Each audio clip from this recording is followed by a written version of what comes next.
Bismillahirrahmanirrahim. Bismillahirrahmanirrahim. Assalamualaikum warahmatullahi wabarakatuh.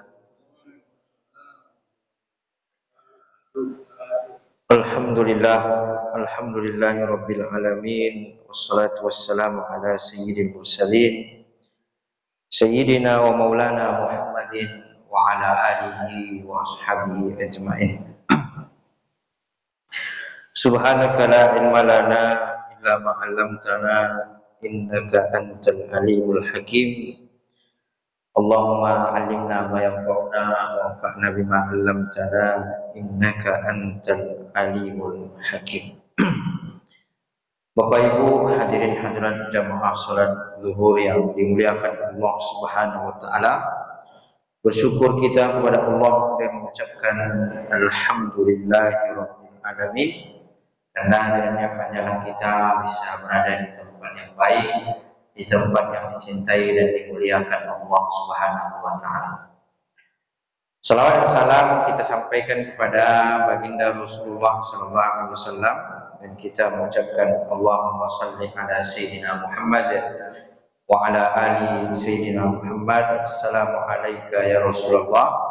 Assalamu alayka ya Nabi Allah. Bapak Ibu hadirin hadirat jamaah salat zuhur yang dimuliakan Allah Subhanahu wa taala. Kita lanjutkan kajian kita dalam perkara muamalah yang kita bahas dari aspek tuntunan Rasulullah sallallahu alaihi wasallam. Salah satu yang dianjurkan dalam muamalah itu adalah bagaimana kita diperintahkan oleh Allah Subhanahu wa taala untuk mencatat daripada aktivitas muamalah. Di dalam Al-Qur'an Allah Subhanahu wa taala berfirman, "A'udzubillahi minasyaitonir rajim. Ya ayyuhalladzina amanu idza tadayantum bidainin ila ajalin musamman faktubu."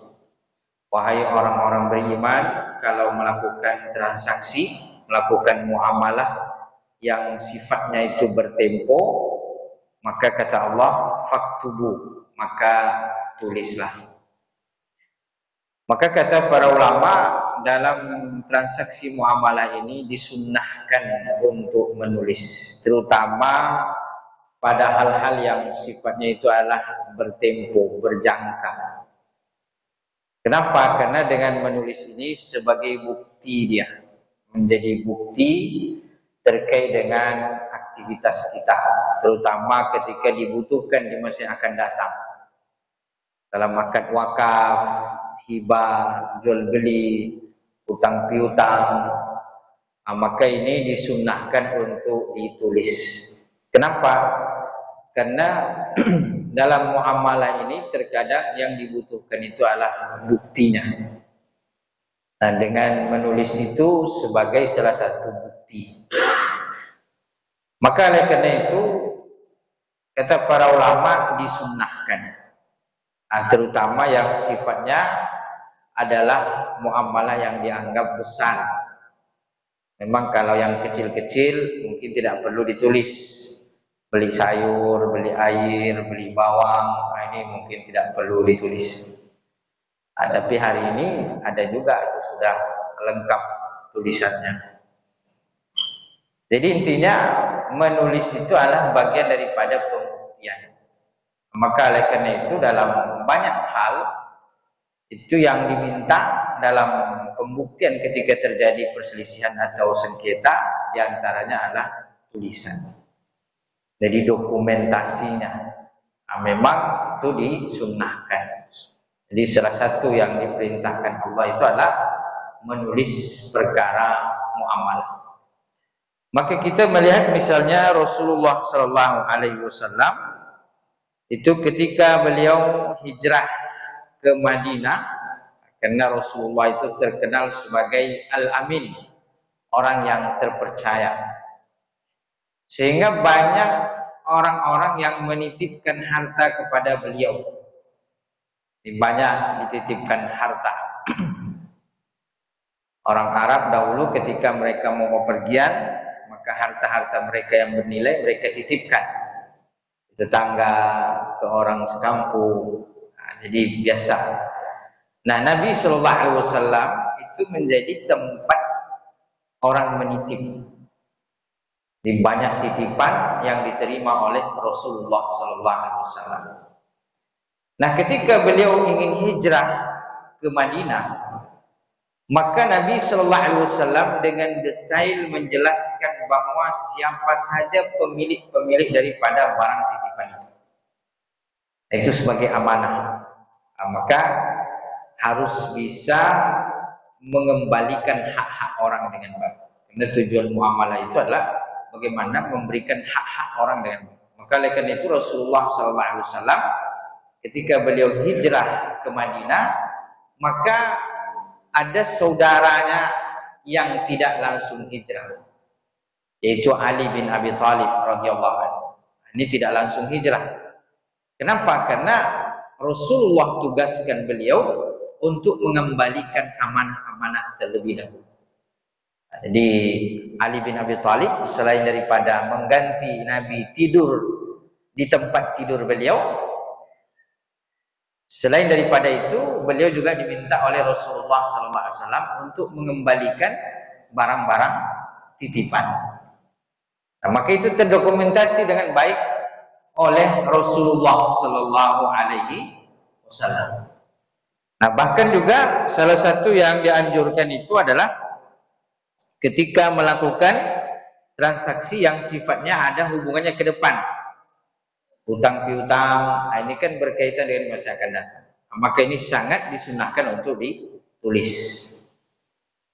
Maka salah satu yang dipastikan ketika orang meninggal adalah terkait dengan hutangnya.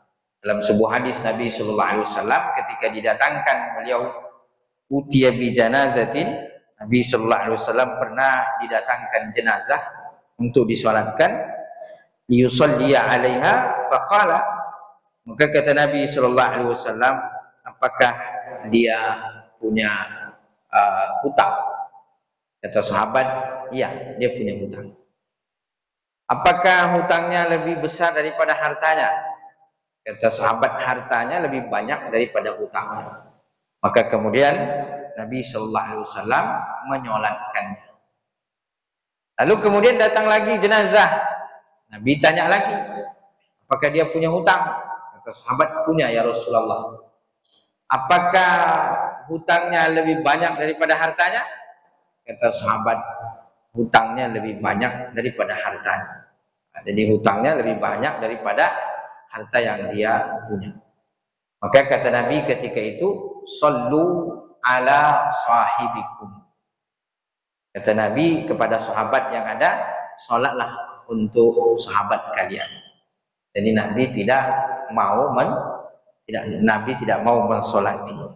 Kenapa? Karena hutangnya lebih banyak daripada harta yang dia tinggalkan. Tapi itu khusus untuk Rasulullah Sallallahu Alaihi Wasallam, tidak berlaku bagi kita. Nah, karena kan kata Nabi, salatkan untuk sahabat kalian. Jangan pula ada orang meninggal banyak hutangnya kita tidak mau salatkan. Ini tidak. Itu khusus untuk Rasulullah Sallallahu Alaihi Wasallam.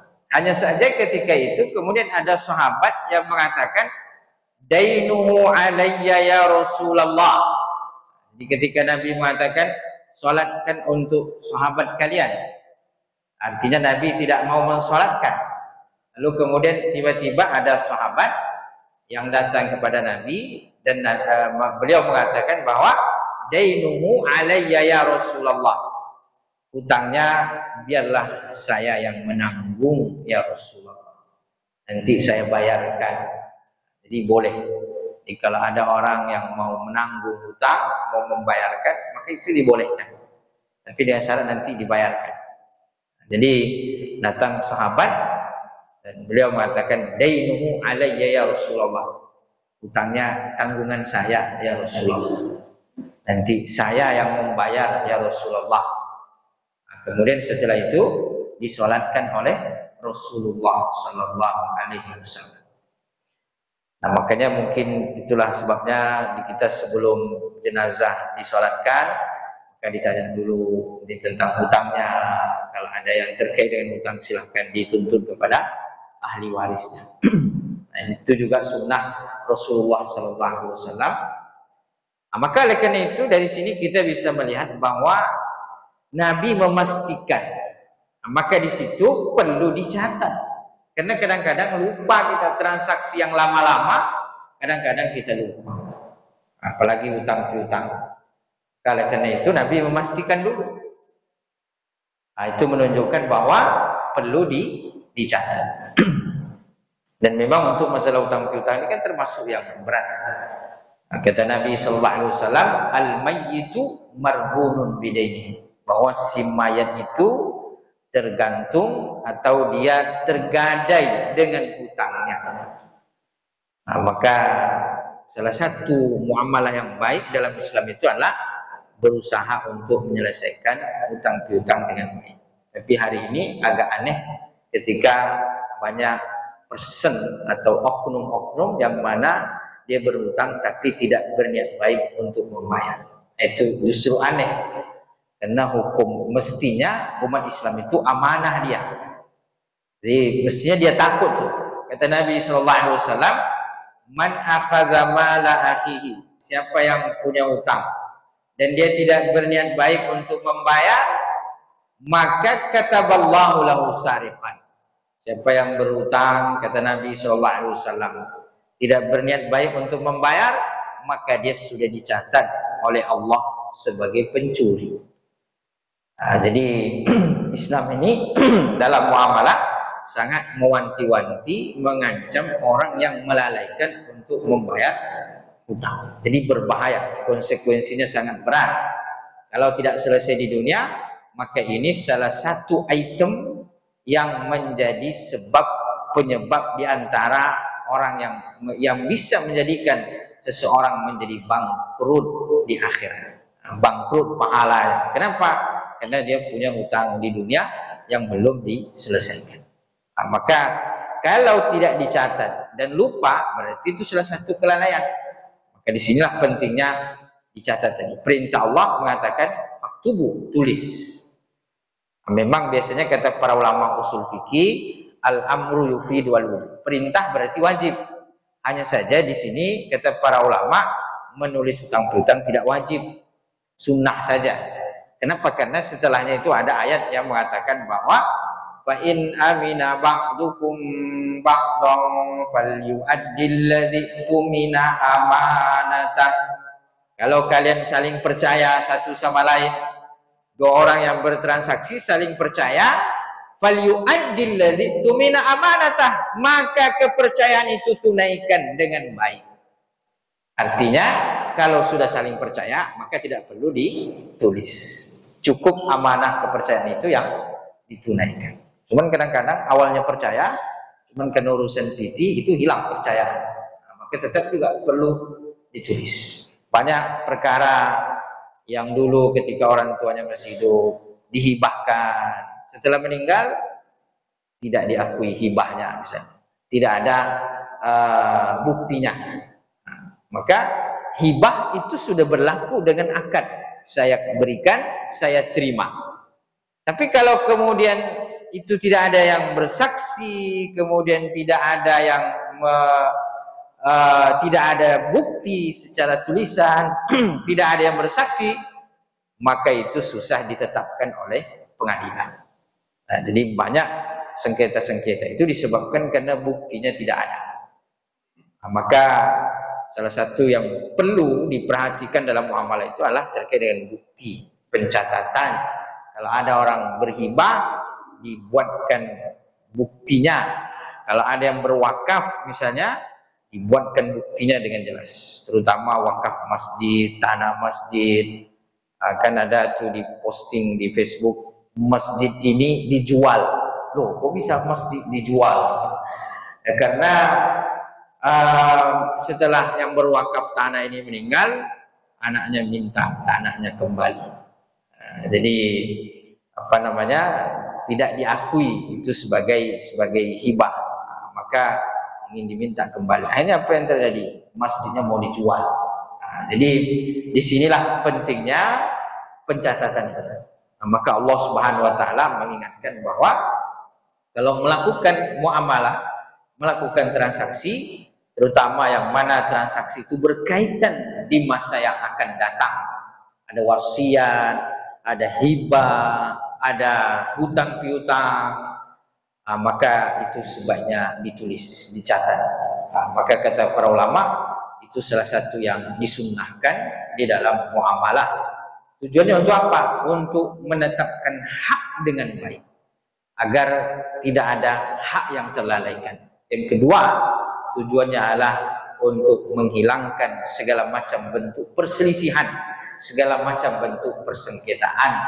Karena tujuan muamalah itu diantaranya adalah memberikan keadilan yang baik, menghilangkan segala macam bentuk perselisihan, sehingga ketika itu ditulis, itu bagian daripada salah satu usaha untuk mencegah terjadinya perselisihan. Bapak Ibu yang dimuliakan Allah Subhanahu wa taala, begitulah diantara tuntunan Rasulullah sallallahu alaihi wasallam di dalam kita bermuamalah. Mudah-mudahan kita semua dituntun untuk menjadi yang lebih baik, berkah kehidupan kita mengikuti baginda Rasulullah sallallahu alaihi wasallam. Terima kasih dan mohon maaf. Billahi taufiq wal hidayah wa ridha wal inayah. Subhanakallahumma wa bihamdika asyhadu an la ilaha illa anta astaghfiruka wa atubu ilaik. Assalamualaikum warahmatullahi wabarakatuh.